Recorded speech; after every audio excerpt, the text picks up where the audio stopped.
San Juan 16, y vamos a leer un versículo nada más, es el versículo 16. Todavía un poco y no me veréis, y de nuevo un poco y me veréis, porque yo voy al Padre. Ahora, por favor, pasen a Primera de Corintios. Vamos a leer solamente un versículo en Primera de Corintios 14, y es el versículo 20.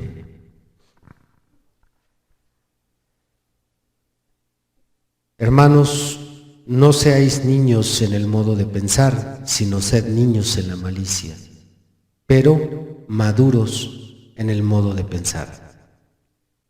El tema de hoy se titula ¿qué no es el Espíritu Santo?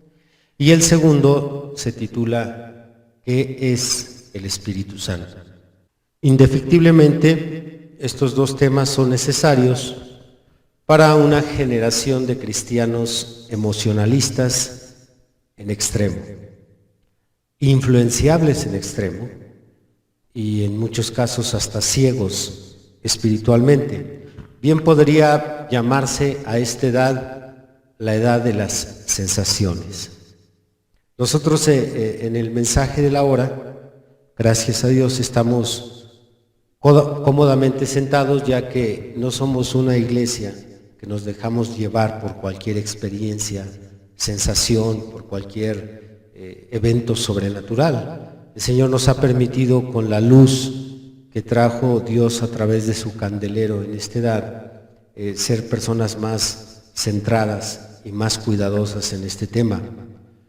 Pero cuando volteamos a ver lo que está sucediendo en el cristianismo, principalmente en las iglesias carismáticas, todas estas de corte pentecostal, sea Asambleas de Dios, sea Pentecostales Renovados, todas estas iglesias carismáticas están viviendo una crisis muy fuerte que los está arrastrando en una ola de emocionalismos, y es por eso que este tema creo que va a ser vital para las iglesias que están viviendo estas experiencias y también para los cristianos que han sido atrapados por todo esto, ya que hoy en día el diablo ya no necesita disfrazarse de ángel de luz para engañar a muchos cristianos. Lamentablemente, hoy le llaman Espíritu Santo a cualquier sensación que les llega. Cualquier luz que se aparece, para ellos, aquello es el Espíritu Santo. Cualquier voz que se deja oír, aquello es el Espíritu Santo.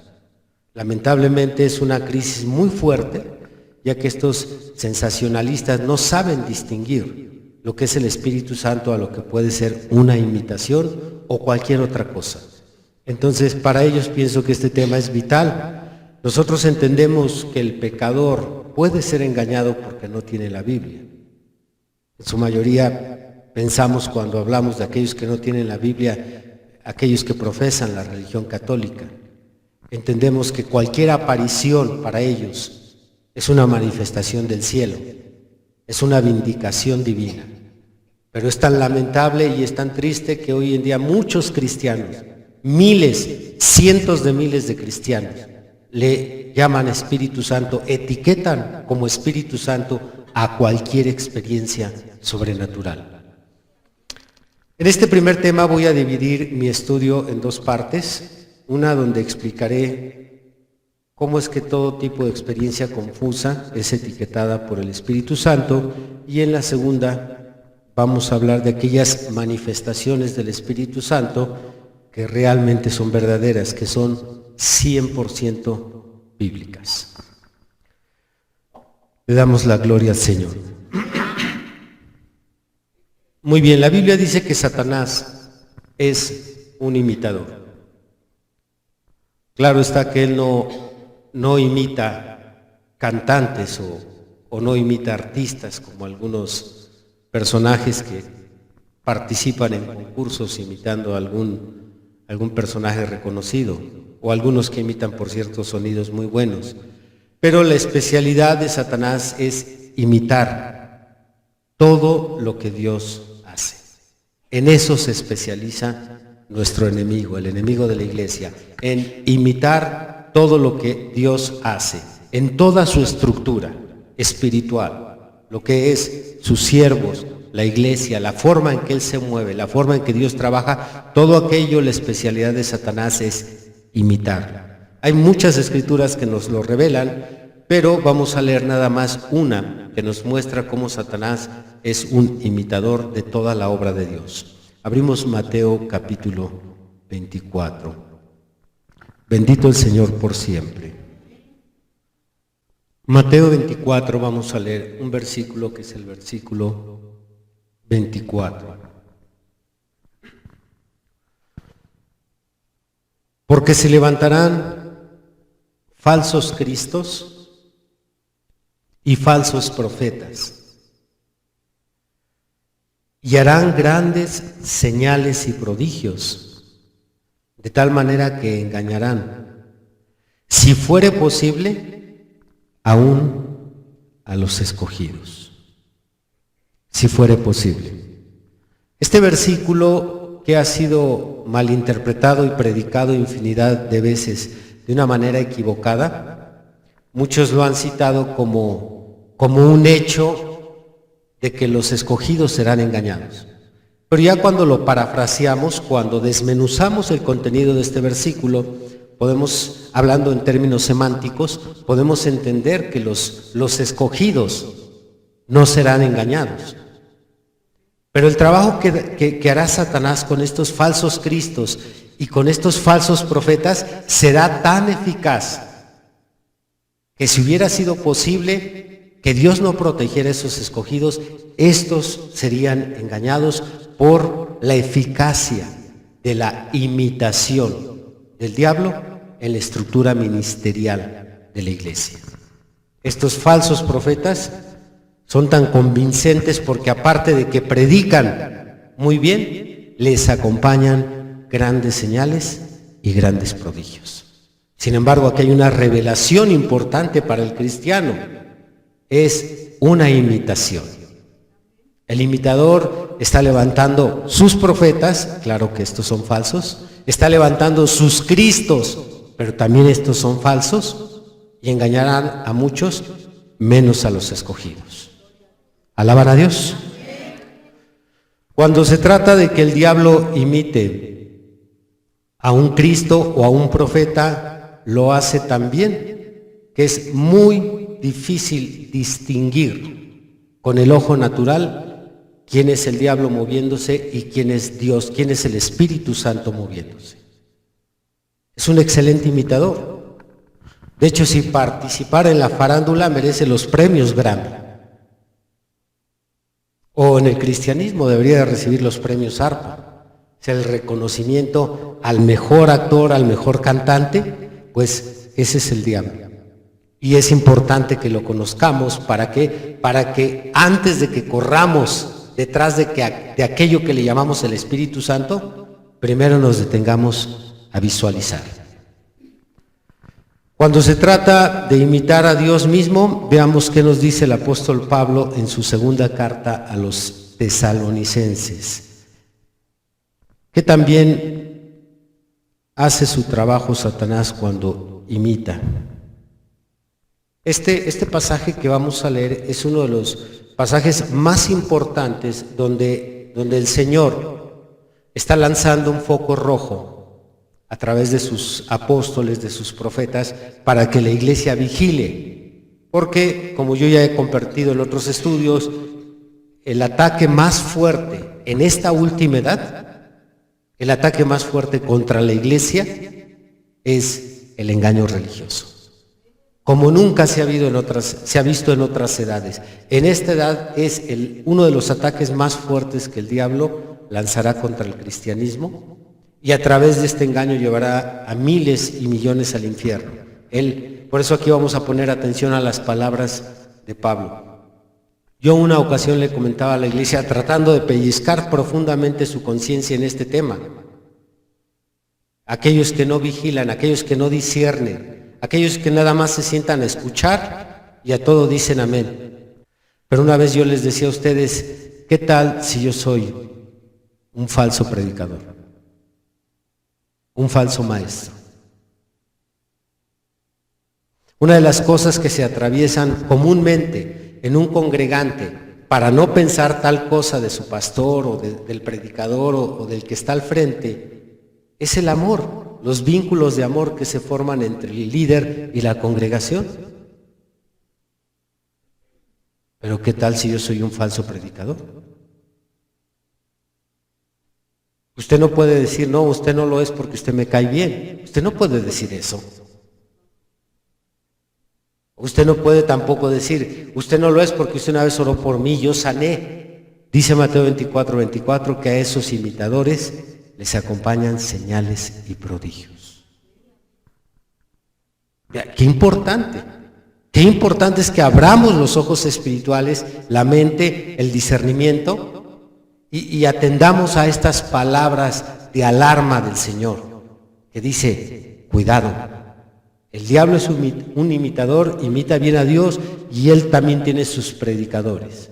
Y aquí Pablo, mire cómo comienza el capítulo 2 advirtiéndonos. Pero con respecto a la venida de nuestro Señor Jesucristo y nuestra reunión con Él, os rogamos, hermanos, que no os dejéis mover fácilmente de vuestro modo de pensar, ni os conturbéis, ni por espíritu, ni por palabra, ni por carta como si fuera nuestra, en el sentido de que el día del Señor está cerca. Nadie, vea la advertencia, nadie os engañe en ninguna manera, porque no vendrá, refiriéndose a Jesucristo, no vendrá sin que antes venga la apostasía y se manifieste el hombre de pecado, el hijo de perdición. ¿Quién se va a manifestar? El hombre de pecado, el hijo de perdición. Y luego ahí dice, el cual se opone y se levanta contra todo lo que se llama Dios o es objeto de culto, tanto que se sienta en el templo de Dios como Dios haciéndose pasar por Dios. Un imitador del Señor. Se sienta en el mismo templo de Dios. Entonces, pare las antenas, ponga atención porque todos los cristianos hoy domingo que se están reuniendo en su congregación, todos se sienten seguros de que están en la iglesia correcta, que tienen la doctrina correcta y que su pastor es el siervo de Dios, y si hay alguien falso, es por fuera menos su pastor. Pero ahora sería bueno que hasta usted considerara, si yo soy un falso, debe de tener bases para decir, por esto y esto sí es un imitador y por esto y esto no es un imitador, sino es el verdadero. Bien, teniendo estas advertencias presentes, pensemos en las experiencias que viven miles de cristianos. Recuerden, estamos enfocándonos a aquellos cristianos que a todo le llaman Espíritu Santo, que en todo ven al Espíritu Santo y que a todo esto, este tipo de experiencia etiquetan Espíritu Santo. Pero ¿cómo vamos a saber, cómo vamos a identificar cuando es el Espíritu Santo moviéndose o cuando es Satanás imitando al Espíritu Santo? Bien, les voy a dar 3 consideraciones bíblicas a vigilar. 3 consideraciones bíblicas que tenemos que vigilar para identificar si es o no el Espíritu Santo. 1, el patrón. 2, el fruto. Y 3, el vituperio. Para explicar estas 3 medidas bíblicas, hay muchas manifestaciones raras, pero yo voy a hablar un poquito más durante el tema de aquella experiencia que se practica en miles de iglesias, que es llamada la ministración. Para aquellos que no saben qué es la ministración, que nunca estuvieron en una iglesia denominacional, no se diga en una iglesia pentecostal, muchos predicadores llegan de visita o a veces tienen un predicador local que impone las manos o principalmente una mano en la cabeza, en la frente, en el hombro del cristiano y éste se desmaya, se cae hacia atrás. Otros caen temblando, otros entran en shock. Son muchas manifestaciones, pero lo que sobresale es que la gente se forma, los cristianos se forman, el predicador ahí parado está poniendo las manos y todos están cayendo. Entonces a aquella experiencia ellos le llaman la ministración. Bueno, es de lo que más vamos a hablar. De esto está lleno el YouTube de videos de supuestas manifestaciones del Espíritu Santo o el poder del Espíritu Santo tumbando a todas esas personas. Porque lo hacen tanto a un nivel pequeño, 2 personas, 3 formadas, como lo hacen en masa. Hay predicadores que entre comillas dicen, ellos están muy ungidos y al extender así la mano, casi todo el auditorio se cae. Bueno, para ellos eso es la ministración. Voy a mencionar otras, pero me voy a enfocar un poquito más en eso. Vamos a analizar la primera, que es el patrón. Lo que vamos a vigilar es el patrón.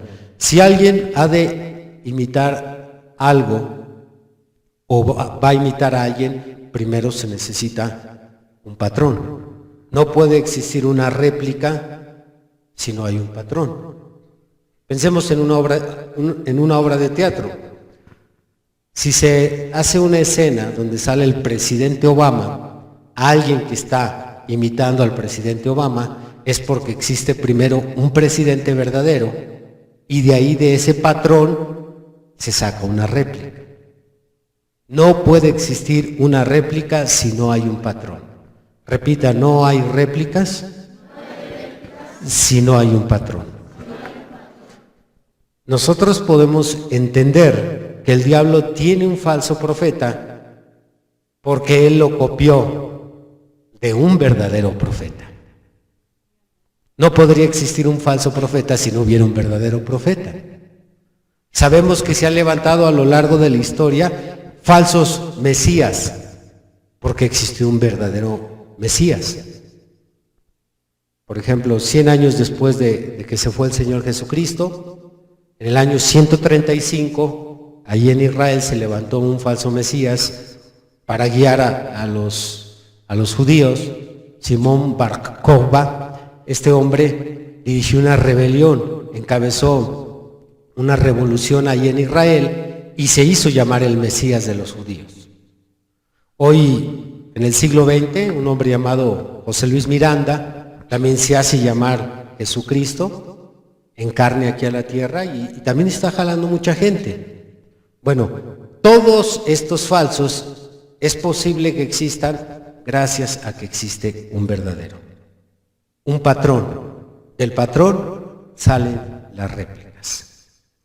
Pero cuando nos sentamos a analizar este tema de la ministración, de poner la mano y que los cristianos se caigan, nos preguntamos, ¿de dónde copió? Si es que fue el diablo, ¿de dónde copió la experiencia de la administración o de que un predicador ponga la mano y que el cristiano se caiga? ¿De dónde se copió? Cuando revisamos la Biblia, nos damos cuenta que no existe en la Biblia un caso así. Un solo caso no existe en toda la Biblia que podamos tomar como base para la administración. Ellos dicen que fue el Espíritu Santo quien tumbó al cristiano. Ellos dicen que fue el Espíritu Santo que causó que se desmayara. Ellos así lo dicen y lo creen sinceramente. Pero cuando vamos a la Biblia no existe un precedente bíblico. No existe ni siquiera en la historia del cristianismo. Cuando vamos a la literatura patrística, no existe un solo caso registrado de esa supuesta administración. No hay ni en la historia, no hay tampoco en la Biblia. Por lo tanto, ¿con qué se puede respaldar un espectáculo como este?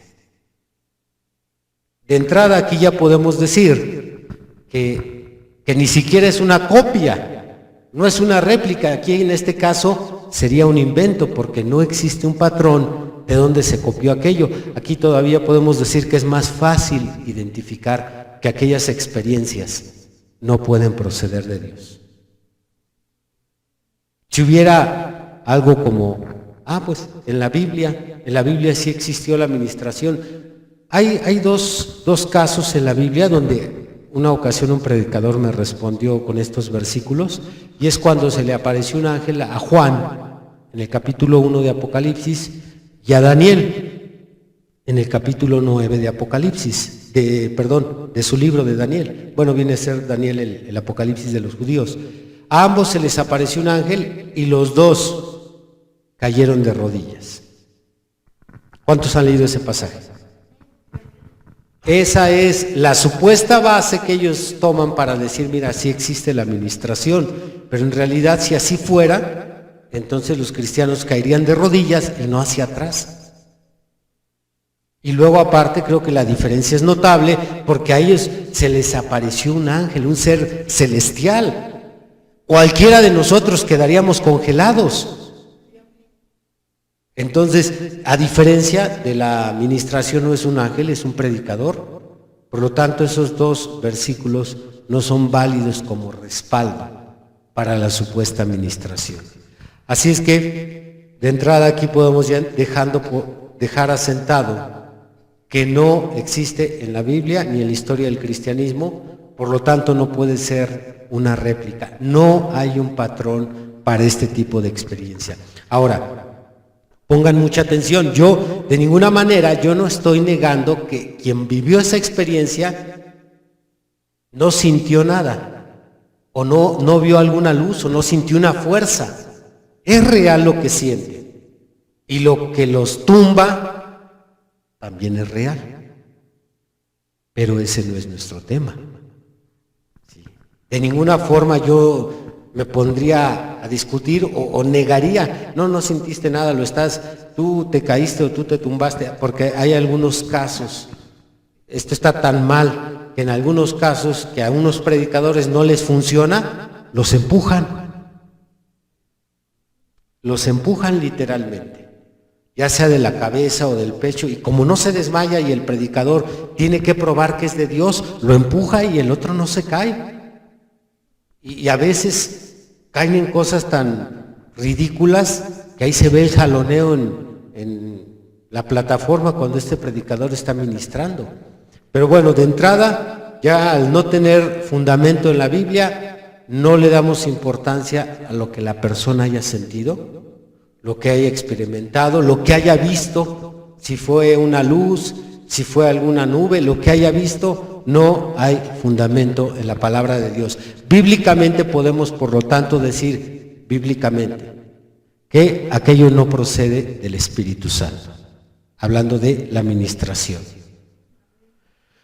Toda sensación que tú digas, recuerden ahorita este mensaje no solo es para ustedes, sino que va a salir en el internet y va a hablar a muchos cristianos que han vivido estas experiencias, pero todo cristiano que haya vivido esta experiencia y que haya sentido algo, las manifestaciones comunes que se dan en la administración, como es caerse, temblar y en algunos casos hasta vomitar, todo ese tipo de manifestaciones también se encuentran entre los santeros, se encuentran entre los chamanes, se encuentran en los brujos. Aquí, por ejemplo, en México tenemos un estado muy famoso porque tiene un pueblo que es la sede de la brujería a nivel internacional, principalmente aquí en Latinoamérica, Catemaco, y personas con las que yo he platicado y han ido ahí cuando los brujos les han hecho algún conjuro, cuando rezan, porque también ellos rezan. Las personas se desmayan, se caen, se van hacia atrás, tiemblan. Estas manifestaciones que se ven en la supuesta ministración del Espíritu Santo también están entre estas personas del bando contrario. El desmayarse, sí, es que me desmayé, también se desmayan con los brujos. Así es que no podemos por el hecho de que alguien me puso la mano y yo me caí decir, fue el Espíritu Santo. Vamos a investigar qué fue. Muy bien, eso sería el patrón. Ahora vamos a pasar a la segunda medida bíblica que usted tiene que vigilar. ¿Cuál es? El fruto. Dios no hace nada que sea en vano. Todo lo que Dios hace tiene un objetivo específico. Dios no hace nada en vano, y cuando Él hace algo en la vida del cristiano es para que nosotros demos fruto. Para eso Él nos injertó en Él. Abra San Juan 15, por favor. Yo soy la vid, vosotros los pámpanos. El que permanece en mí y yo en él, este lleva mucho fruto. Porque separados de mí, nada podéis hacer. El que en mí no permanece será echado fuera como pámpano y se secará, y lo recogen y los echan en el fuego y arde. Si permanecéis en mí y mis palabras permanecen en vosotros, pedid todo lo que queréis y os será hecho. En esto es glorificado mi Padre. Repitan, en esto es glorificado mi Padre. Ahora pongan atención, hermanos. En esto es glorificado mi Padre, en que llevéis mucho fruto y seáis así mis discípulos. El Señor no hace nada que no sea para que el cristiano dé fruto. Siendo así, nos preguntamos qué clase de fruto trae esta experiencia de la ministración. Porque la oración que practica el cristiano trae un fruto muy especial en su vida. O pudiéramos hasta, si ya vamos más específicos sobre las bendiciones que trae cada área de la vida cristiana, bueno, la oración trae muchas bendiciones. Entre ellas, para los enojones, pongan atención, Dios nos dijo a través de su siervo que la oración endulce el carácter del cristiano. ¿Te fijas que con ese termómetro ya no necesitamos preguntarle si oras o no oras? Al ver tu carácter, podemos saber que eres una persona de oración o una persona que tienes tu vida de oración descuidada. Los que menos oran son los que son más enojones, o sería la inversa, los más enojones son los que no oran. Y de repente vemos a aquel hermano, a aquella hermana tan agradable, tan sonriente, siempre tiene una sonrisa para la congregación, para los vecinos, y luego nos viene esa envidia de la buena. Ay, Señor, ¿cómo no me hicieras como ese hermano? Pues ¿qué crees que ese hermano no lo hizo Dios así? Ese hermano se hizo así porque es una persona de oración. Si tú oraras, no reaccionaras tan violentamente. Si fueras una persona de oración, no te enojarías tan constantemente. No tuvieras esa actitud amarga. No te la pasarías refunfuñando. Si fueras una persona de oración. Así que cada área de la vida cristiana tiene un fruto. ¿En quién? En el cristiano. ¿Y para qué es ese fruto? Para la gloria del Padre. Es contextual con Mateo 5, que dice ahí el Señor Jesucristo que nosotros debemos de ser la luz del mundo para que los hombres vean en nosotros las buenas obras y glorifiquen al Padre que está en los cielos. Así es que cada área tiene un fruto, todas las áreas. No hay nada que el Señor nos diga, haz esto, ¿para qué? Pues para que te ocupes en algo. No, cada área tiene un fruto que va a reverdecer en nuestra vida. Pero, ahí viene el pero yo me pregunto, ¿qué fruto da la administración? Si usted siguiera de cerca la vida de las personas que alguna vez se cayeron, o que los tumbaron en la administración, y cuando se levantó, el corajudo que se cayó se levantó más amable. Bueno, si usted responde que no, tal vez es porque usted se cayó y se levantó y dice sigue siendo el mismo. Usted no puede dar cuenta por los demás, pero por eso digo, si usted siguiera la vida de los que han tumbado, es una persona más trabajadora, más responsable, es una persona que trata bien a su familia. Hermanos, si así fuera, yo los mandaría que los tumben en la administración. O sea, si ese fuera el fruto, yo agarraría a los corajudos de aquí. ¿Sabes qué? Viene un predicador, porque hay predicadores muy famosos a nivel mundial, por eso nada más, por levantar la mano y tumbarlos. De los más grandes que existen, Benny Hinn. En un auditorio extiende la mano así y se cae casi medio estadio. Bueno, yo me pregunto, ¿cuál es el fruto ya después de que se levantó? ¿Es una persona de más lectura de la Biblia? ¿Es una persona con más principios? ¿Cuál es el fruto? Se levantan igual, hermano, no hay ninguna bendición, solo la sensación que vivieron. Y aunque parezca absurdo, como dije al principio, miles, cientos de miles de cristianos detrás de eso. Uno de los predicadores también que lleva a cabo mucho esto de la administración, famoso y a nivel mundial, yo estuve en un servicio de él, Morris Cerullo, igual, tumbó a infinidad de gente, esa ocasión que vino a ministrar aquí a México, y digo, bueno, pero ¿qué pasa? ¿Qué sigue? Después de que me tumban, ¿qué sigue? Cuando yo vigilo bíblicamente, si el Espíritu Santo viene sobre un cristiano, viene principalmente a levantarlo, no a tumbarlo. Y lo que nos describe Gálatas capítulo 5, ahí hay una lista de frutos que a nosotros nos hace mucha falta. Si usted lee los 9 frutos del Espíritu en Gálatas 5, 22 y 23, usted va a encontrar que ahí usted sale escaso, sale pelón cuando se revisa con esa lista, o por ahí se queda con 3 o 4 virtudes. Por ejemplo, dice ahí Pablo, que los frutos del Espíritu en un cristiano son paciencia. Levante la mano quien es paciente. Levante la mano aquel que le dice a la esposa, espérame tantito, y se mete y se tarda 15 minutos, 30 minutos, 40 minutos y sale la esposa, ahora sí, vámonos amor, bien tranquilo. ¿Quién de ustedes hace eso? ¿Quién de nosotros hacemos eso? Por el contrario, vienen los reclamos y viene el pleito y ahí vamos en todo el camino discutiendo.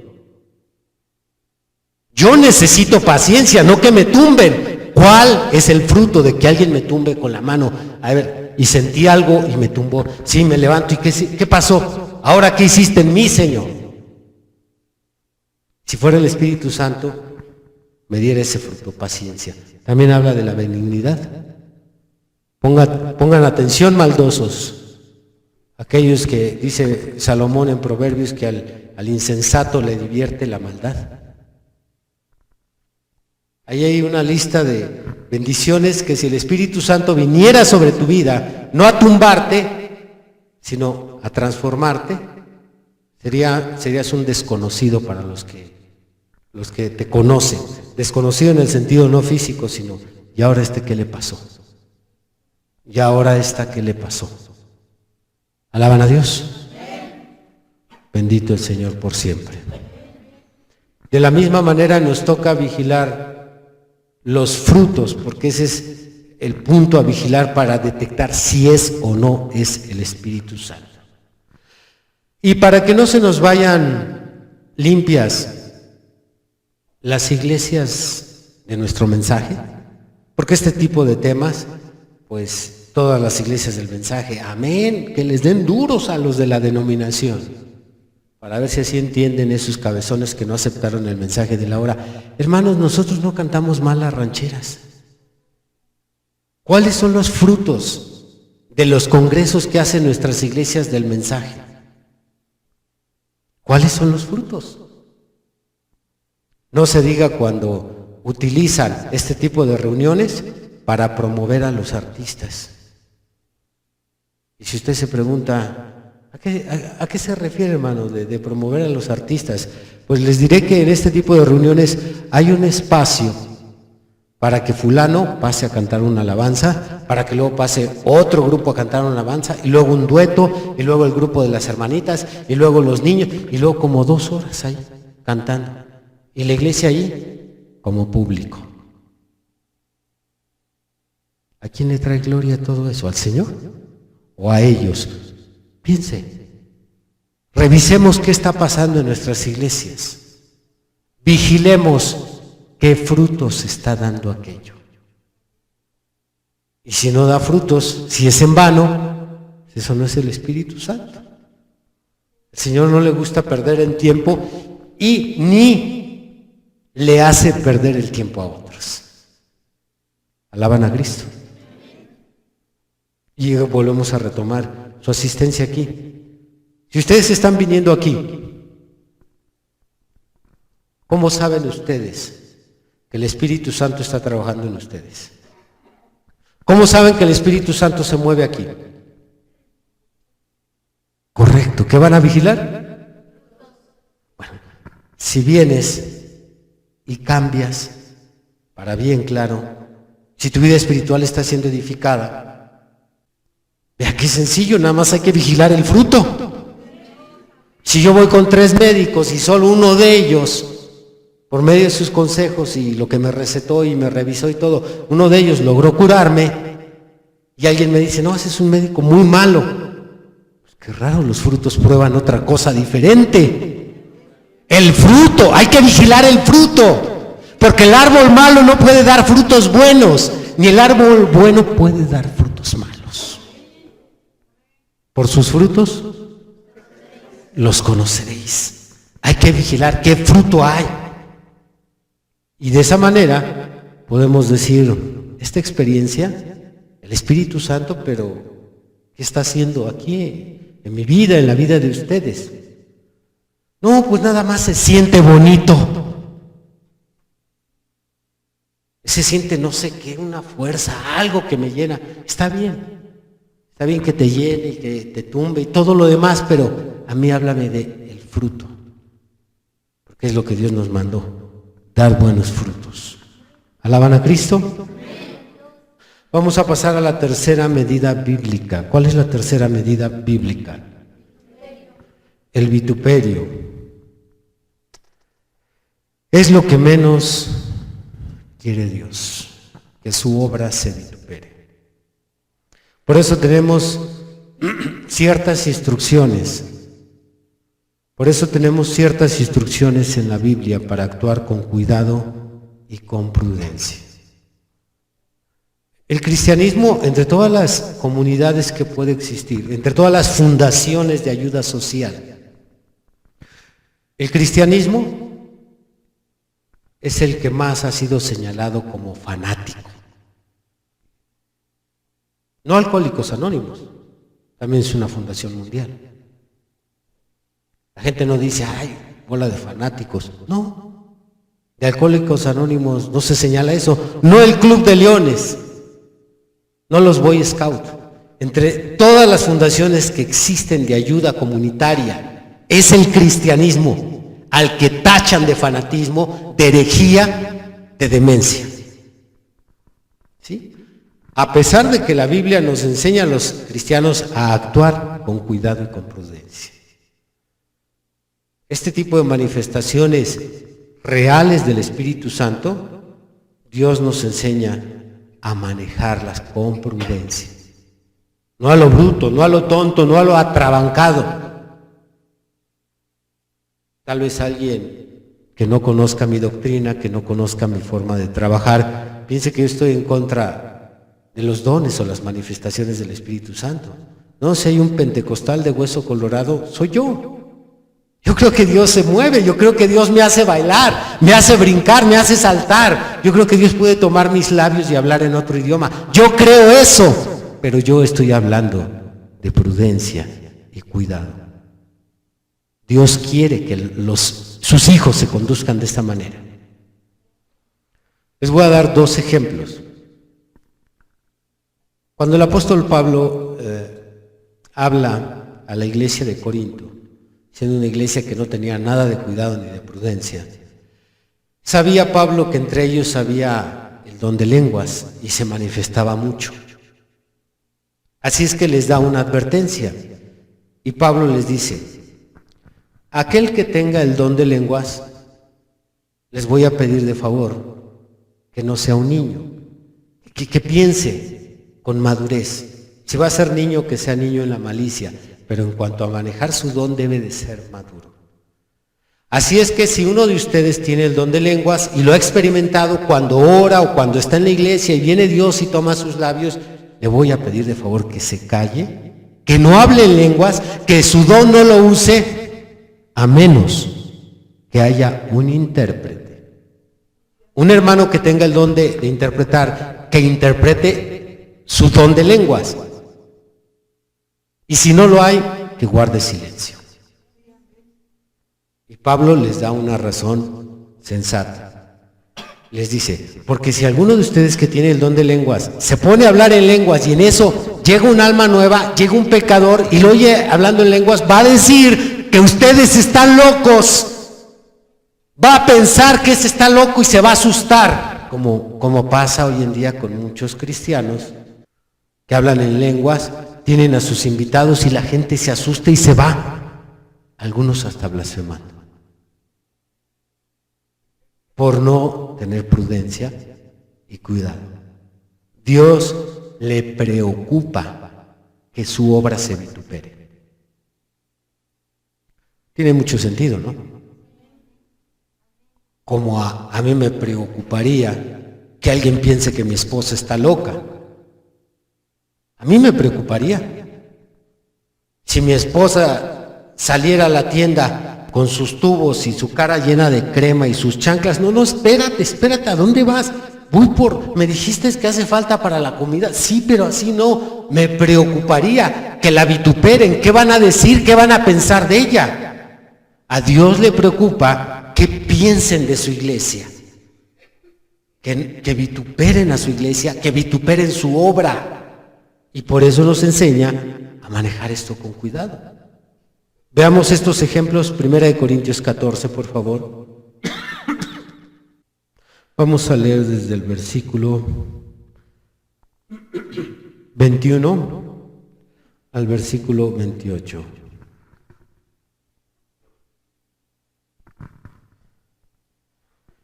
En la ley está escrito, en otras lenguas y con otros labios hablaré este pueblo, y ni aun así me oirán, dice el Señor. Así que las lenguas son por señal, no a los creyentes, sino a los incrédulos. Pero la profecía no a los incrédulos, sino a los creyentes. Sí, pues, toda la iglesia se reúne en un solo lugar y todos hablan en lenguas. Y entran indoctos o incrédulos, ¿no dirán que estáis locos? Pero si todos profetizan y entra algún incrédulo o indocto, por todos es convencido, por todos es juzgado. Lo oculto de su corazón se hace manifiesto, y así postrándose sobre el rostro adorará a Dios, declarando que verdaderamente Dios está entre vosotros. ¿Qué hay, pues, hermanos, cuando os reunís? Cada uno de vosotros tiene salmo, tiene doctrina, tiene lengua, tiene revelación, tiene interpretación. Hágase todo para edificación. Si habla alguno en lengua extraña, sea esto por dos, o a lo más tres, y por turno, y uno interprete. Y si no hay intérprete, calle en la iglesia y hable para sí mismo y para Dios. ¿Qué le puedo agregar a las palabras de Pablo? A pesar de ser un hombre docto, muy sencilla su encomienda. ¿Hablas en lenguas? ¿No hay intérprete? Cállate. No, pero es que yo quiero hablar, yo quiero que Dios me tome. Pues si entra en nuestra visita va a decir, ¿y este loco qué le está pasando? Va a ser para vituperio. Y nuevamente, llévese la misma reflexión a todos los planos. ¿Alguien recuerda anteriormente qué teníamos pintado aquí? El logotipo de la iglesia. Ok, entró una persona, un invitado nuestro hace tiempo, lo vio, se escandalizó, dijo idólatras, sencillo, se quita. Nosotros no debemos de hacer nada que cause vituperio. Por eso yo he hecho algunas cápsulas donde le digo a las iglesias del mensaje: ¿cómo es posible que llenen sus iglesias de fotos de William Branham? ¿Y sabe de qué me tachan? De que me avergüenzo del mensajero, que no creo en el mensaje. Llevo 28 años estudiando y predicando este mensaje. Y ahora lo defiendo a través de mi carrera de apología. Simplemente no me voy al otro extremo porque creo que eso está causando más daño que bien. Los que hemos aceptado este mensaje, los que abrazamos este mensaje y creemos en William Branham como un ungido de Dios, como el séptimo mensajero, como Lucas 17:30, como todo lo que se nos promete de su ministerio, lo podemos aceptar sin traba. Pero lo que no entienden los pastores y estas iglesias es el daño que están causándole a las almas nuevas que se acercan. Mis principales oponentes en debate es de lo que nos acusan. Eres un branhamita. Les he dicho yo no lo soy, pero sí los hay. Sí los hay. Yo creo que William Branham es siervo de Dios, mas no levanto a William Branham como a Jesucristo. Así es que si entendieran este punto del vituperio, ellos se darían cuenta si es o no el Espíritu Santo moviéndose en esas acciones. ¿Hasta dónde ha llegado? Ha llegado, aquí en México hay una iglesia donde le cantan, donde hay un canto a William Branham. Entonces, el profeta nos llevó a mantener el equilibrio, balancear las cosas. Y no es fácil quedarse en el centro. Y de repente ya nos vamos para la derecha y el Señor nos ayuda y vamos a alinearnos y nos pasamos de largo y nos vamos hasta la izquierda y ahí vamos en zigzag, tratando de encontrar el centro. No digo que somos la iglesia perfecta y mucho menos que soy el modelo de pastor o de predicador, pero estamos tratando, hermanos. Vigilando que no causemos vituperio. Todo lo que produzca vituperio sería, si ese fuera el Espíritu Santo, sería el mismo, vituperándose el mismo. Pero Él no puede hacer algo que cause vituperio al mismo, más bien, porque dice 1 Timoteo 2, por ahí por el verso 14 o 15, dice Pablo, Él no puede negarse al mismo. Así es que lo que Él haga va a ser para su gloria y no para vituperio. Y eso sí, lo que Él nos da a nosotros y luego hacemos y deshacemos con lo que Él nos da, eso es lo que trae vituperio. Pero vamos a ver otra escritura donde se confirma que a Dios le preocupa lo que la gente piense de nosotros. Primera de Corintios capítulo 6. Primera de Corintios 6 dice el 1 al 6. ¿Osa alguno de vosotros, cuando tiene algo contra otro, ir a juicio delante de los injustos y no delante de los santos? ¿O no sabéis que los santos han de juzgar el mundo? Y si el mundo ha de ser juzgado por vosotros, ¿sois indignos de juzgar cosas muy pequeñas? ¿O no sabéis que hemos de juzgar a los ángeles? ¿Cuánto más las cosas de esta vida? Sí, pues, tenéis juicio sobre cosas de esta vida. ¿Ponéis para juzgar a los que son de menor estima en la iglesia? Para avergonzaros lo digo. Pues ¿qué? ¿No hay entre vosotros sabio, ni aun uno que pueda juzgar entre sus hermanos? Sino que el hermano con el hermano pleitea en juicio, y esto ante los incrédulos. Esa es la sorpresa de Pablo. En 1 Corintios 11, Pablo dice que es necesario que en la iglesia haya disensiones. Dijo Pablo, para que se manifiesten los que son e intrínsecamente los que no son. Es necesario que haya disensiones. Pero la pregunta que deja pasmado a Pablo dice, ¿cómo es posible que ustedes como cristianos pleiteen frente a los incrédulos? Se fija ahí la hermana y el hermano, su esposo, peleando frente al cuñado que no es cristiano. Te estoy diciendo, mujer, no, cállate, no, cállame. Y frente a los incrédulos, vituperio. Si usted tuviera un poquitito de espiritualidad, cuando ya alzó la voz la mujer, ya nada más usted le hace la seña así. Y si ella se acuerda de este tema, ya se va a quedar callada. Ahí está el hijo cristiano, contestándole mal al papá cristiano. ¿Frente a quién? Frente a los amigos. Pues tú, papá, que nunca me dejas. Y es cristiano. Si tuviera un poquito de espiritualidad, le haría la seña. Una notita. Al rato me regañas, papá. Pleitean frente a los incrédulos. ¿Cree que eso le traiga gloria a Dios? Vituperio al Evangelio. Cuidemos la imagen del Evangelio. Y de por sí nos traen por los suelos. Y con estos testimonios, a Dios le importa lo que piensen de ti. Así es que, no, es que yo lo tuve que corregir con la palabra. Yo no sé, dicen algunos, volviendo a nuestro punto, a la médula del tema. Eso no es el Espíritu Santo. Entonces ya el esposo calla ya a la mujer, cállate insujeta, eres esto, frente al incrédulo. Y luego ya al rato, es que no sé qué me pasó, el Espíritu Santo me tomó. Y por eso te corregí. El Espíritu Santo. Pues vamos a ver si trajo vituperio o trajo gloria. Trajo vituperio.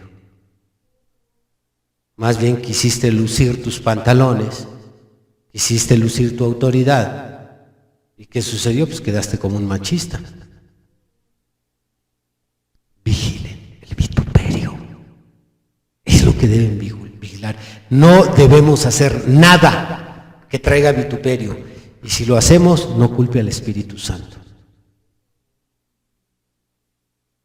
A mí en una ocasión un hermano me dijo, se me hizo tarde, venía manejando, se me hizo tarde y iba orando y le pedí al Señor que me ayudara a llegar temprano y no sé cómo me tomó el Señor y pude llegar temprano. Pues ya cuando yo investigué por el lado de la esposa, yo dije, ¿lo tomó el Señor? Pues si se pasó los rojos, ¿cuál Señor? El Señor no quebranta las leyes. Por el contrario, Él nos obliga a respetar las leyes aquí en la tierra. Romanos 13, no hay ley aquí en la tierra que no haya sido puesta por un hombre al cual Dios usó. Las autoridades son puestas por Dios. Por lo tanto, ¿no lo tomó el Señor? Es que le pedí que Él me ayudara a llegar temprano. Sí, cómo no, pasándote los saltos, casi matando ahí un transeúnte. No fue el Espíritu Santo. Por último, vamos a confirmar en labios del apóstol Pedro cómo a Dios sí le importa lo que la gente piense de nosotros. Primera de Pedro, capítulo 2. Primera de Pedro, capítulo 2, versículo 11 y 12.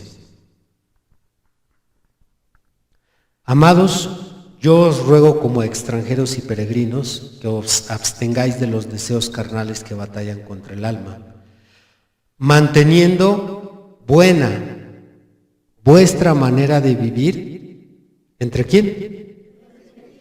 Entre los gentiles, para que en lo que murmuran de vosotros como malhechores, glorifiquen a Dios en el día de la visitación al considerar vuestras buenas obras. Es un encargo. Mantén bien tu manera de comportarte, de vivir entre tus compañeros de trabajo, con tu patrón, con tus empleados, con tus clientes, con tus vecinos, con tus compañeros de escuela, para que de lo que ellos murmuran, entonces después, al ver esas buenas obras, glorifiquen a Dios. Ellos digan, este sí es un verdadero cristiano, no es un hipócrita más. Recuerden que es lo que más sobra, hipócritas. Pero verdaderos cristianos que se porten bien en su trabajo, bien con su jefe, lo respeten, que no mientan, que no tuerzan los negocios para salirse con la suya, No los hay ya hoy en día. Todos tienen un pretexto para torcer la Biblia. Bueno, Dios quiere que estemos conscientes. Puedes traer vituperio o puedes traer gloria. ¿Qué es lo que vas a traer? Tu conducta lo va a decir. Por eso se les ha dado una pequeña licencia. Solo es una licencia, no es la forma correcta en que ustedes deben de hablar, pero se les ha dado una pequeña licencia para que por lo menos hagan la aclaración. No soy cristiano. Cuando dicen, ¿y eso que eres cristiano? Ahí tienen esa licencia nada más para que se salgan tantito y no manchen la obra. Mira, no soy cristiano. Estoy haciendo lo que estoy haciendo, me agarraste haciendo estas suciedades, porque en realidad no soy cristiano. Voy y me siento ahí, pero la verdad no hago, no practico, no me esfuerzo en hacer lo que me enseñan. Así es que no la agarres contra la obra. Ya con esa aclaración podemos salvar un poquito el Evangelio. Porque es una... ¿Cómo llamarlo? Es una reacción, es una regla de pensamiento. Cuando nosotros vemos actuar mal al hijo, en el primero que pensamos como responsable, ¿quién es? El padre. Ya no es este chamaco. Sí, sus padres no le han de decir nada. Inmediatamente es una reacción que se va hacia el de arriba. Los empleados, el jefe. La iglesia, el pastor. La iglesia universal, Dios. Mira los aleluyos, mira los hermanitos. Es una regla. No hay manera de evadir al responsable, al que está arriba. Pero ya con esta licencia, por lo menos ya nos salimos de la jugada y dejamos limpio el Evangelio. No, espérese. Si yo lo llevo a mi iglesia, usted se dará cuenta que por el contrario, todo lo que estoy haciendo, seguido se me habla que eso está mal. Y ya quedaría ahí más o menos limpia la imagen del cristianismo. ¿Alaban a Dios? El vituperio, es lo que dice Pablo. Cuidar que no caigamos en hacer cualquier cosa que traiga vituperio. Y si trae vituperio, ¿será el Espíritu Santo usándonos? Yo le pedí al Señor que me iluminara para pagar mis deudas. Llevo 1 año y Él ha respondido. Habría que ver si estás por ahí pidiendo prestado, si eres moroso, si tapas un hoyo y destapas otro, si evades impuestos. Habría que ver si fue el Espíritu Santo o el diablo el que te ungió para pagar tus deudas. Yo quiero ver cómo fue que obró Dios. Y al revisar todo aquello digo, pues yo tengo mis dudas de que haya sido Dios. Ayúdanos, Señor. Y es que muchos de estos cristianos sensacionalistas no tienen un parámetro para vigilar y por eso se extravían fácilmente con todas estas experiencias. Pero nosotros tenemos un parámetro y esa es la Biblia. ¿Y cómo saber si es el Espíritu Santo o no moviéndose? Bueno, porque la Biblia nos da una regla muy sencilla en Hebreos 13:8. Jesucristo es el mismo de ayer, de hoy y por los siglos. Como actuó en otras edades, actúa ahorita y como está actuando ahorita va a actuar en el futuro. Por eso esto nos regresa al punto del principio. Si nunca Él se movió en la supuesta administración, si Pedro nunca puso la mano para tumbar a la gente, ni Pablo tumbó a otros, ni Felipe los empujó, si todas esas cosas no existieron atrás, ¿por qué me quieren hacer creer que me estoy perdiendo de la manifestación del Espíritu Santo? Eso es para ciegos, ignorantes.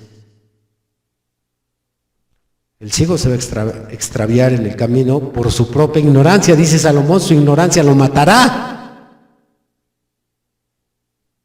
Iglesia, por favor, abran los ojos, disciernan, vigilen estas 3 cosas.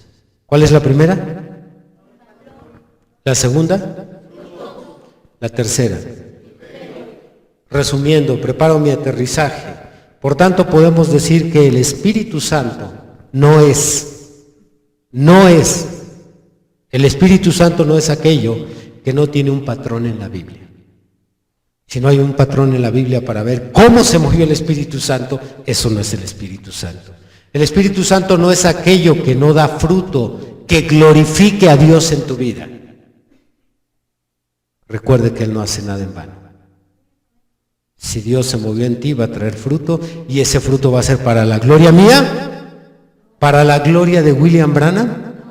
Dios no levantó a William Branham para glorificar a William Branham. Dios no levantó a ese profeta para que todo el mundo lo traiga arriba. Solamente es el conducto de Dios. Entonces yo no entiendo. ¿Por qué se predica más a William Branham que a Jesucristo? ¿Por qué el centro de la prédica es William Branham y no Jesucristo?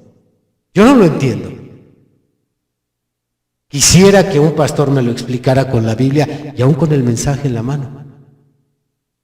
¿Por qué? El profeta, el santo profeta, William Branham, el candelero, y toda la predicación, el eje central es William Branham. Dios no nos envió un siervo para que tomara su lugar. ¿Quién es William Branham? ¿Es siervo o amo? ¿Y es más el siervo que su Señor? Según las palabras de Jesús, ¿no? Así es que nuestro hermano Branham tiene su lugar arriba, pero no muy arriba. Así es que el Espíritu Santo no es aquello que no da fruto, que glorifique a Dios en tu vida, y el Espíritu Santo no es aquello que trae vituperio a la misma obra. Cualquier cosa que se haga y traiga vituperio al cristianismo, al ministerio, a Dios, al Evangelio, cualquier cosa que se haga y traiga vituperio, eso no es el Espíritu Santo. Ahora, yo solo di en su mayoría el ejemplo en estos 3 puntos en la ministración, pero por favor, cristianos de cualquier iglesia, de cualquier denominación, lleven lo mismo a lo que es una lista larguísima de cosas que dicen que es el Espíritu Santo. La vendimia de comida. Infinidad de iglesias vendiendo comida dentro de la casa de Dios y invocan todavía a Jesús. Si Jesús apareciera y apareciera con un chicote, con unas cuerdas trenzadas, los echa para afuera y deja todo amoretoneado al pastor. Les volca ahí sus mesas, la vendimia. Dicen ellos, no es que el Espíritu Santo nos está dirigiendo para recolectar y construir nuestro templo. Así no obra el Espíritu Santo, por estas 3 razones que acabo de mencionar. Que acerca de la risa santa, una manifestación de apenas hace 3 décadas para acá. Iglesias donde el Espíritu Santo, dicen ellos, toma al pastor, ora por la persona y la persona empieza a caerse en el piso muerto de risa. Y la iglesia es tomada por eso y todos carcajeándose le llaman la manifestación de la risa santa. El baile, el correr por la iglesia, el brincar, ahí van, corre con sus banderas y dicen, es que es el Espíritu Santo tomándonos. Bueno, yo quiero vigilar estas 3 cosas. Y si encuentro en la Biblia eso, yo quiero correr detrás de Él. Y si es el Espíritu Santo, yo me maromeo junto con Él. Nada más que sea el Espíritu Santo, porque si no lo es, yo no quiero nada, no me dé nada. Si no es Dios, dijo el profeta, si no es su palabra, entonces no me dé nada, déjenme así. ¿Alaban al Señor? Pónganse de pie.